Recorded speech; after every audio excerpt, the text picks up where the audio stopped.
सूरज है यार, किसी बंदे के मोहताज नहीं भाई। सूरज बहुत सी के लिए तो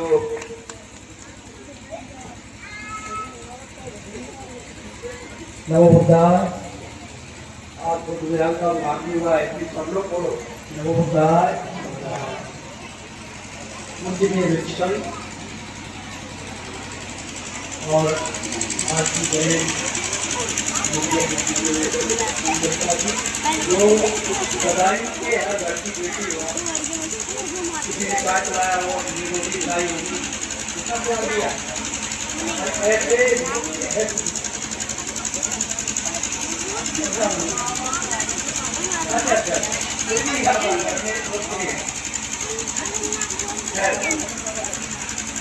आपने समय दिया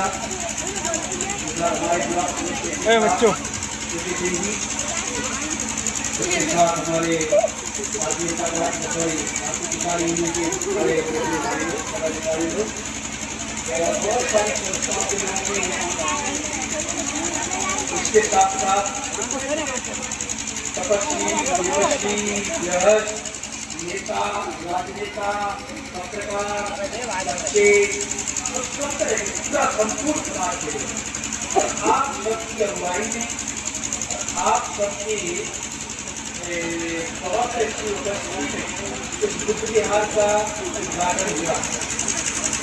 शायद आपको मालूम होगा, आपको बदायूं के लोग हो, बदायूं पूरे भारतवर्ष बहुत फेमस जगह है बौद्ध साहित्य। भगवान बुद्ध का कोई विजय उत्तराखंड में जब होता था तो ऐसा नहीं था कि बदायूं से होकर के न गुजरता।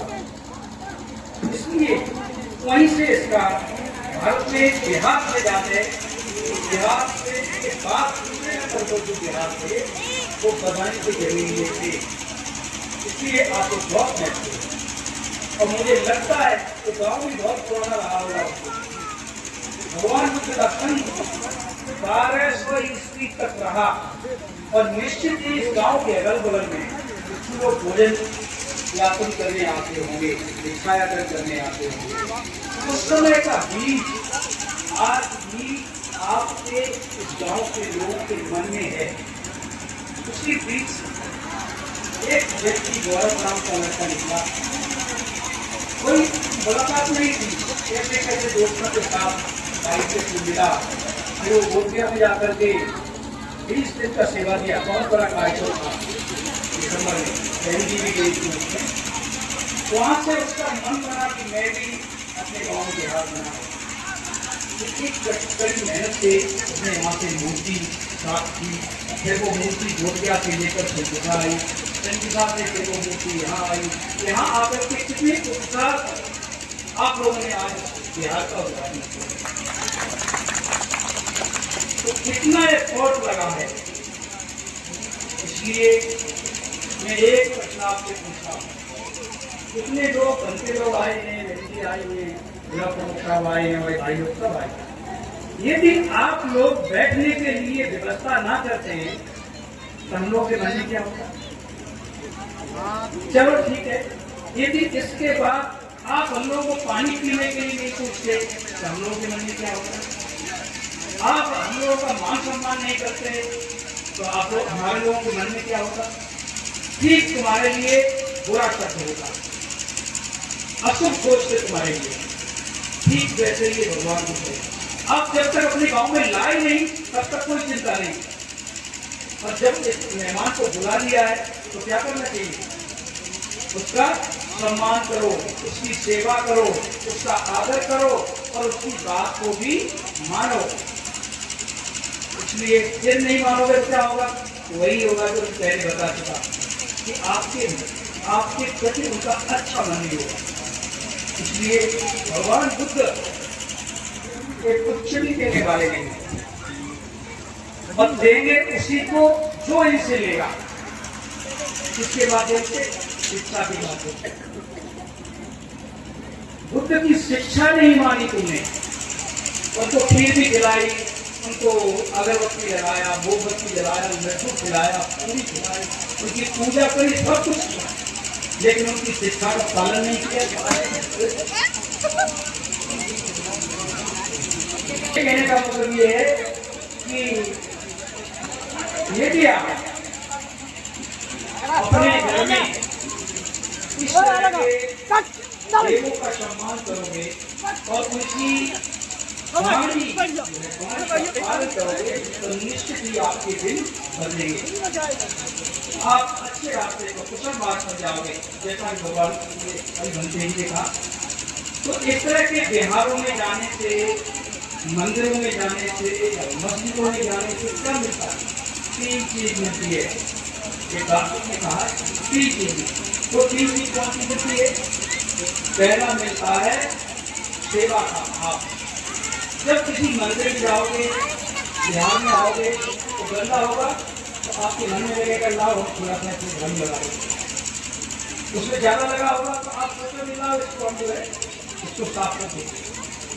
मूर्ति गंदी है, आपको लगेगा मूर्ति गंदी होगी ना उसको पहुँच देंगे। तो क्या हुआ? इस सेवा का भाव आएगा पहले नंबर। इसमें कुछ खर्चा तो नहीं होगा। दूसरे नंबर पर क्या होगा?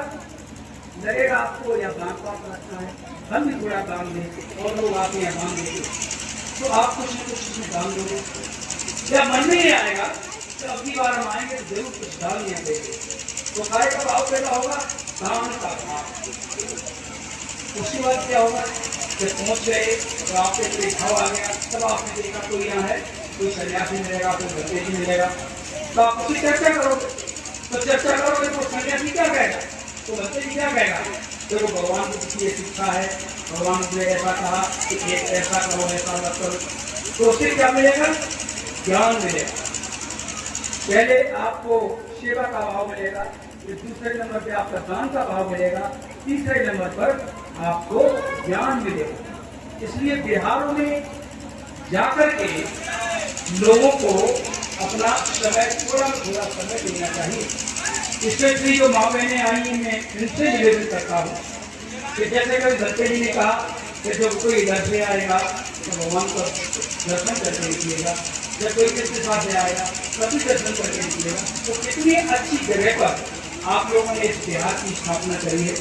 और निश्चित ही ये छोटा मत समझिए, ये भाव छोटा बड़ा हो सकता है, मूर्ति छोटी बड़ी हो सकती है, लेकिन बुद्ध की शिक्षाएं तो छोटी बड़ी नहीं हो सकती।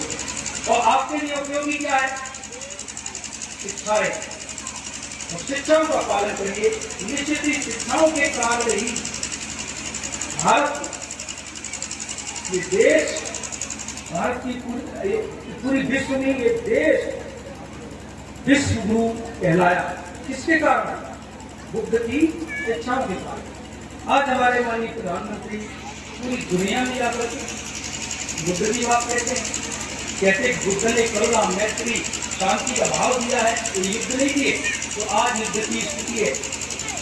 तो हमें ऐसी बड़े बड़े लोगों की बात पर अमल करना चाहिए और बुद्ध की शिक्षाओं पर अमल करना चाहिए।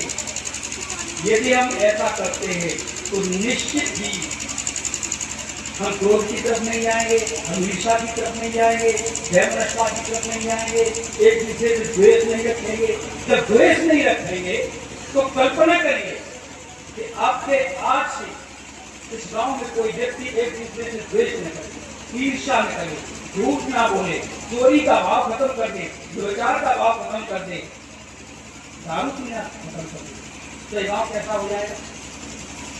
कैसा होगा ये गाँव? ये गांव भारत का टॉप क्लास का।